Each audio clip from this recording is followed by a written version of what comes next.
Hello दोस्तों, आप सभी का स्वागत है हमारे यूट्यूब चैनल ट्रिक वाला पे।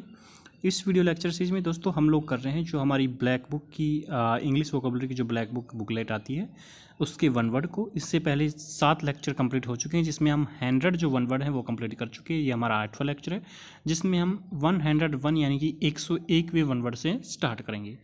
हम इन वन वर्ड को जो है निमोनिक यानी कि ट्रिक से कर रहे हैं। तो चलिए शुरू करते हैं दोस्तों। 101वां जो वन वर्ड है उसमें कहता है कि loss of speech due to medical problem. कहता है किसी को मेडिकल प्रॉब्लम हो जाती है और उसकी वजह से स्पीच का लॉस हो जाता है, मतलब उसका बोलना जो है वो चला जाता है, तो उसको कहते हैं एफेसिया। देखिए कैसे याद रखेंगे एफेसिया को। AP से अपने आप, AP से आप हो गया, और HASI में हंसी, कि अपने आप में हंसी का पात्र कौन बन जाता है? जिस आदमी की लॉस ऑफ स्पीच हो जाता है। ठीक है भाई, सिंपल सी बात है कि किसी मेडिकल प्रॉब्लम की वजह से अगर किसी का लॉस ऑफ स्पीच हो गया है, मतलब उसकी बोलना उसका बंद हो गया है, तो वो व्यक्ति अपने आप में हंसी का पात्र हो जाता है। तो AP से अपने आप में और HASI से हंसी का पात्र। अपने आप में हंसी का पात्र कौन होता है? जिस व्यक्ति की मेडिकल प्रॉब्लम की वजह से लॉस ऑफ स्पीच हो जाता है। नेक्स्ट कह रहा है a place where bees are kept. बीज मतलब मधुमक्खी। कहता है कि एक ऐसी जगह है जहाँ पे मधुमक्खियों को रखा जाता है। रखा जाने का मतलब मधुमक्खी पालन किया जाता है, उसे कहते हैं एपियरी। कैसे याद रखेंगे? A से एक और PIAR से आप बना लो पेयर, कि एक आदमी पेयर यानी जोड़े के साथ कहाँ जाएगा? जहाँ पे मधुमक्खियाँ रहती हैं। क्यों?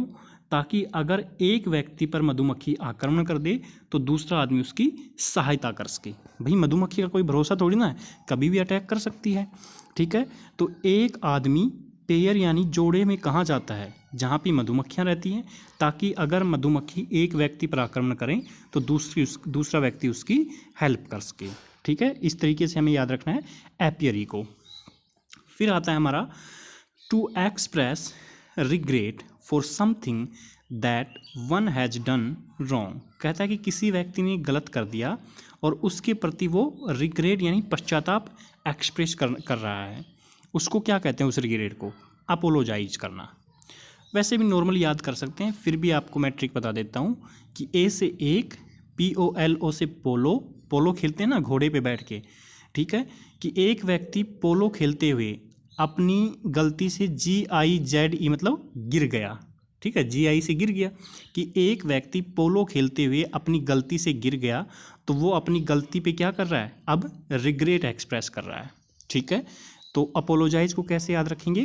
कि एक व्यक्ति पोलो खेलते हुए अपनी ही गलती से गिर गया, इसलिए वो अपने रॉन्ग डूइंग पे रिग्रेट एक्सप्रेस कर रहा है, गलती पे रिग्रेट कर रहा है। ठीक है, नेक्स्ट है the state of having rejected your religious beliefs और योर पॉलिटिकल पार्टी और एक काज। कहता है कि एक ऐसी स्टेट यानी एक ऐसी अवस्था जिसमें आपने रिजेक्ट कर दिया है। किसको? आपके रिलीजियस बिलीफ्स को, मतलब आपकी जो धार्मिक मान्यताएं हैं उनको, या जिस पॉलिटिकल पार्टी को आप मानते हैं, या फिर जिस काज को आप मानते हैं उसको आपने रिजेक्ट कर दिया है। ऐसी अवस्था को क्या कहते हैं? उसे हम कहते हैं अपोस्टेसी। अपोस्टेसी कैसे याद रखना है? AP से आपातकाल और STASY से स्टे।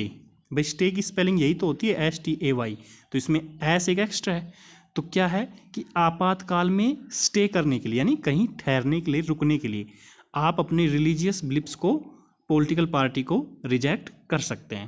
भाई मान लीजिए आपातकाल की स्थिति है, मतलब इमरजेंसी है, और उसमें आपको स्टे करना है। मान लीजिए कि आप हिंदू धर्म को मानते हैं, आपका रिलीजियस बिलीफ है, और उस आपातकाल में जहाँ आप हैं वहाँ पे सभी मुस्लिम लोगों के मकान हैं। ठीक है, तो भाई आपातकाल है ना, तो आप अपने रिलीजियस बिलीफ को उस टाइम रिजेक्ट कर देंगे कि भाई आपातकाल में अपने को स्टे करना है। तो अपने रिलीजियस बिलीफ या पॉलिटिकल पार्टी को अभी हम थोड़ी देर के लिए साइड कर देते हैं। ठीक है, उसको मानने की बातें साइड कर देते हैं। ओके, तो आपातकाल में स्टे करने के लिए आदमी अपने रिलीजियस बिलीफ्स को, अपनी पॉलिटिकल पार्टी को और अपने काज को रिजेक्ट कर देता है। इस तरीके से याद रखना अपने एपोस्टेसी को।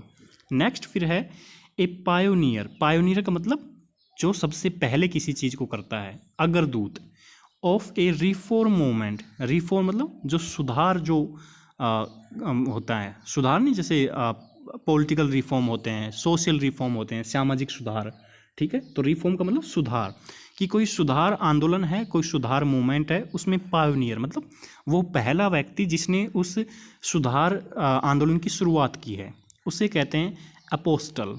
कैसे याद रखेंगे?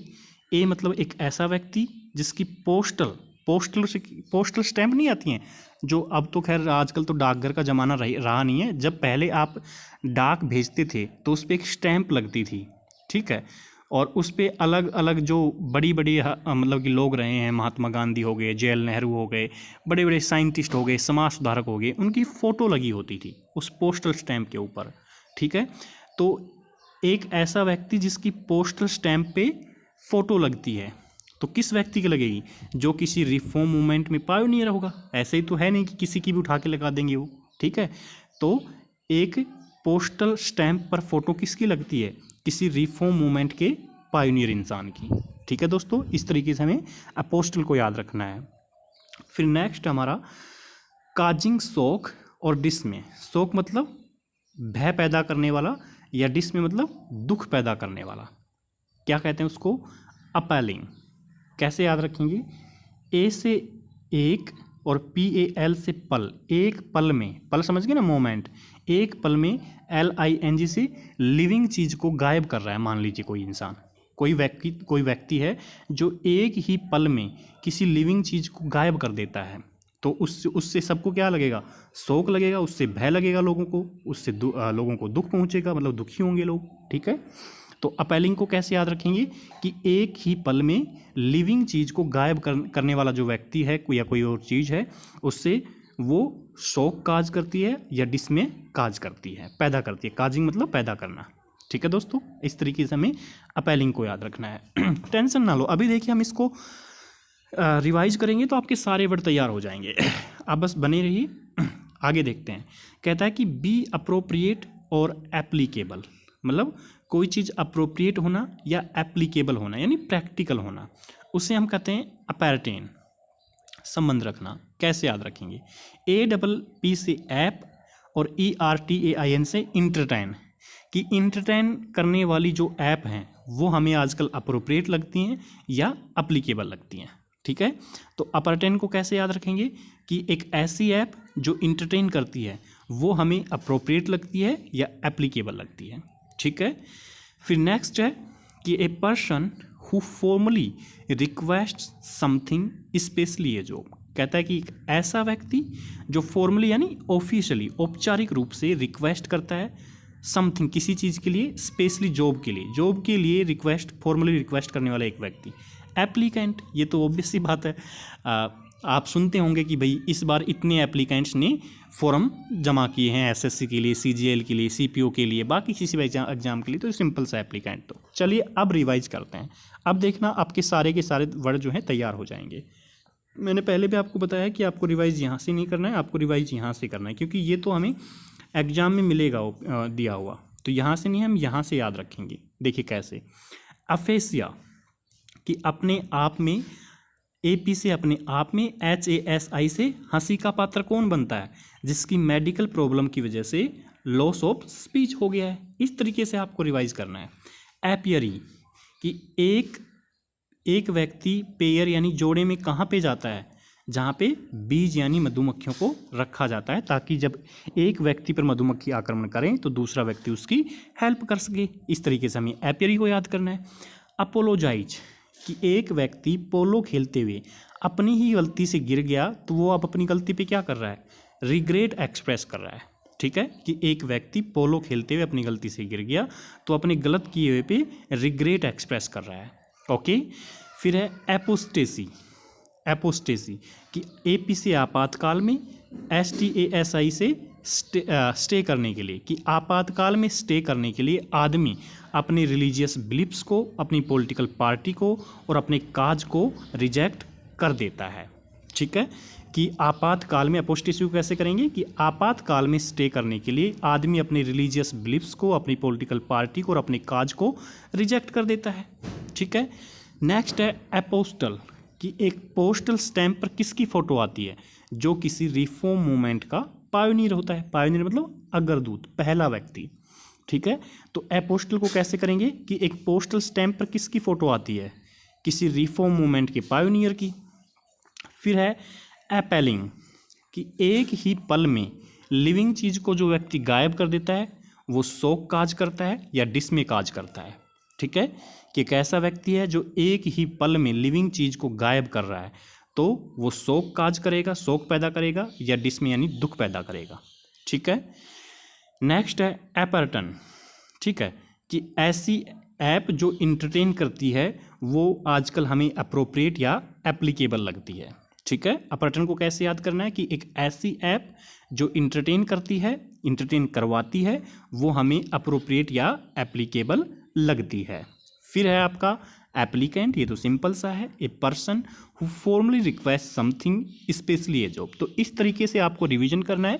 या तो कोशिश कीजिए कि आप ब्लैक बुक की वोकेबलरी की किताब ले आइए, वरना मैं जो है 1-2 दिन में टेलीग्राम चैनल बना के और उस पर PDF जो है आपको प्रोवाइड कर दूंगा। तो आपको जो याद रखना है वो यहाँ की ये जो मैं स्टोरी आपको ट्रिक जो बताता हूँ इनकी याद रखनी है, क्योंकि ये तो हमें एग्जाम में मिलेगा दोस्तों, इनकी टेंशन नहीं लेनी है। इनको तो बस आपको एक बार पढ़ लेना है बस, बाकी मेन ये याद रखना है हमें, ठीक है।